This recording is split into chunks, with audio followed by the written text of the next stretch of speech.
मैं colonel S Pathania एक बड़े छोटे से गांव का हूँ। मेरे फादर रेंज अफसर थे, मगर बैड लक जब मैं 5वीं में था तो मेरे फादर फॉरेस्ट में थे, रेंज अफसर थे, वो एक्सपायर हो गए और हमें उसी गांव में आना पड़ा। गांव में कोई भी ऐसा स्कूल नहीं था जहाँ पर हम पढ़ाई कर सकते। इवन मेरे रिलेशन जो थे उनके गांव में भी कोई स्कूल नहीं था। मैंने मैट्रिक प्राइवेट की, काफ़ी मेहनत करनी पड़ी और इच्छा तो थी कि मैं अपने फादर की फॉरेस्ट में जाता, मगर एक मेरा भाई 2 महीने छुट्टी फौज का 2 महीने छुट्टी काट के जैकलिफ में जा रहा था, तो मैं भी भर्ती होने के इरादे से ग्वालियर में चला गया और ग्वालियर जाकर मैंने 19 फरवरी 1962 में फौज मैंने ज्वाइन कर ली थी। और उसके बाद 62 की बैटल भी हुई। मैंने लकी था, मेरा जो प्लेटून कमांडर था वो 2nd लेफ्टिनेंट था जब मैं रिक्रूट था। उसने मुझे बोला कि तुम पठानिया पढ़ाई करो, ACC के थ्रू तू अफसर बन सकता है, और उसने मुझे गाइड किया। 5-6 महीने के बाद मैंने रियलाइज़ किया कि अगर मैं मेहनत करूं तो मैं कामयाब हो सकता हूं। तो मेरी सेंटर से पोस्टिंग 3rd जैक में हुई थी। उसके बाद मैंने मेहनत की, 2-3 साल के बाद मैं ACC में सिलेक्ट हो गया और पूना में हमारा 2 साल ट्रेनिंग की। उसके बाद IMA में गए।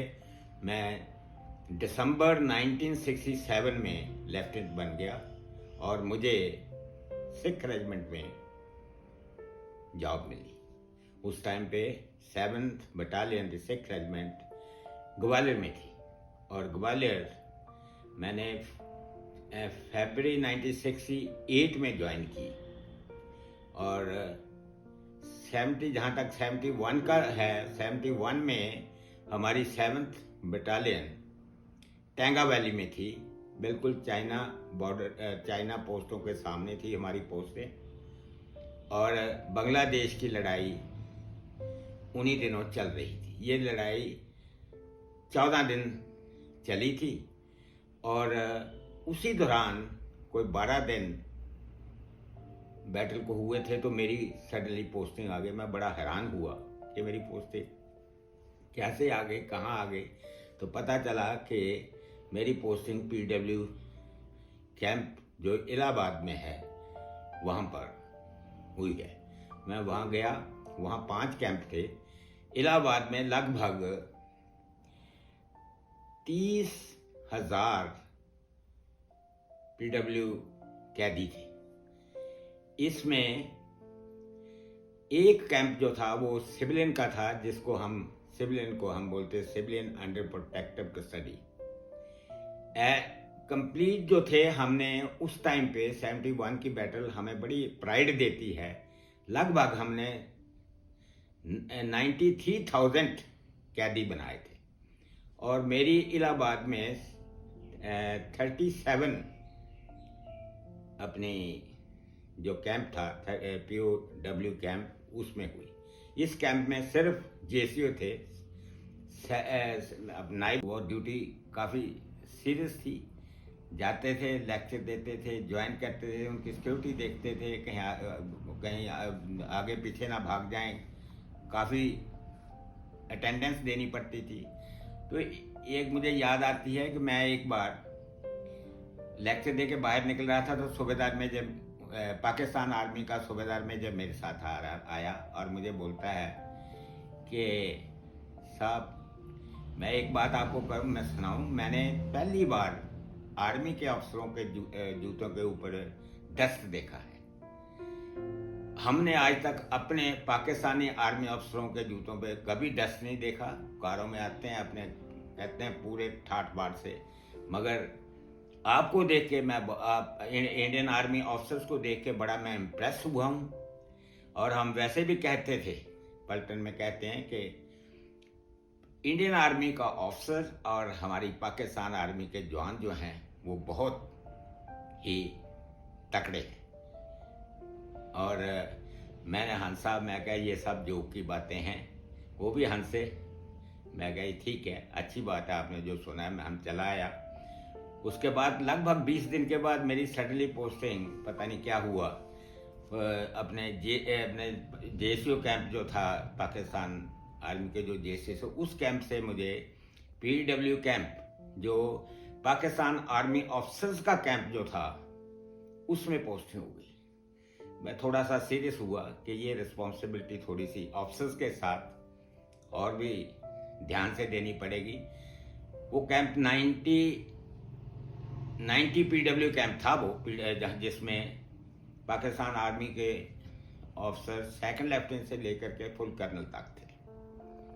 तो 2 साल लगातार मैंने उनके ऊपर पूरा फुल कंट्रोल किया। मेरे साथ ईआरई जो थी वो जीआर की थी, और हमने बड़ा ध्यान से, मैं जाता था कैंप में, और लगभग हर दिन और या हर दूसरे तीसरे दिन कहीं ना कहीं वो टनल बनाने की कोशिश करते थे और हम उनको पकड़ लेते थे। बाकी जिनेवा कन्वेंशन के मुताबिक हम उनको सब फैसिलिटीज दे रहे थे, सब चेकिंग हो रही थी, उसी तरह से हम बिहेव करते थे।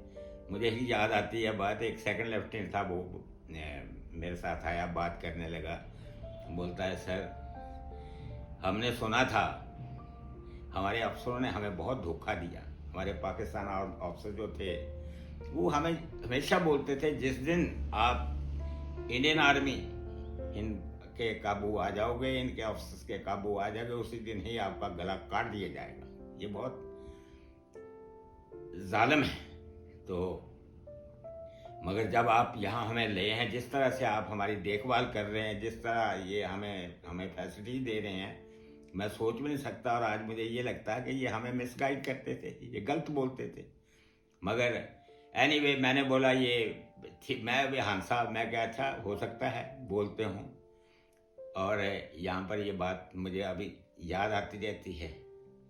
और बाकी ये है कि बड़े प्राइड की बात है, ये कोई छोटा मोटा 1971 का वो युद्ध नहीं था। वर्ल्ड में फेमस हुआ 93,000 कैदी पकड़ के हम लाए, और हमें भी प्राइड से उनके ऊपर कंट्रोल करने का मौका दिया। मुझे ऐसा इंसिडेंट, मैं बड़ा लकी रहा, मैंने उनको कभी भी, हालांकि उन्होंने टनल मेरे कैंप में एक बार 90 फीट निकाल दी, मगर वो भी पकड़ लिया गए। मैंने उनको चांस नहीं दिया कि एक भी वहाँ से भाग के जाए। और हमारी उस टाइम पे बहुत एप्रिसिएशन होती थी। हालांकि हम इतने स्ट्रांग नहीं थे जितनी आज हमारी इंडियन आर्मी स्ट्रांग है, जो आज हमारे मॉडर्न वेपन हैं। मुझे याद आती है उस टाइम हमारी प्राइम मिनिस्टर इंदिरा गांधी जी थे। न्यूज़पेपर में मैं एक उनकी पोइम पढ़ी, बहुत वर्ल्ड के न्यूज़पेपर में बड़ी मशहूरी आती थी इंडियन आर्मी की। तो उसमें लिखा था इंदिरा अपनी प्राइम मिनिस्टर के बारे में, लोगों ने इतिहास लिखे, तूने भूगोल बदल डाला, 24 साल का लगा दाग 14 दिन में धो डाला, 2 दिन और बनाए रखती, इस बलिदानी दौर को लगे हाथ मिटा देती रावलपिंडी और लाहौर को। आज की इंडियन आर्मी तो और भी बहुत स्ट्रांग हो गई है, जमीन आसमान का फर्क है। नए मॉडर्न वेपन आ गए हैं, एयरक्राफ्ट आ रहे हैं, और आज मुझे यकीन है कि अगर हमारा दुश्मन, कोई भी दुश्मन हमारे आगे सिर उठाएगा तो उसका सिर जो है वो कलम कर दिया जाएगा।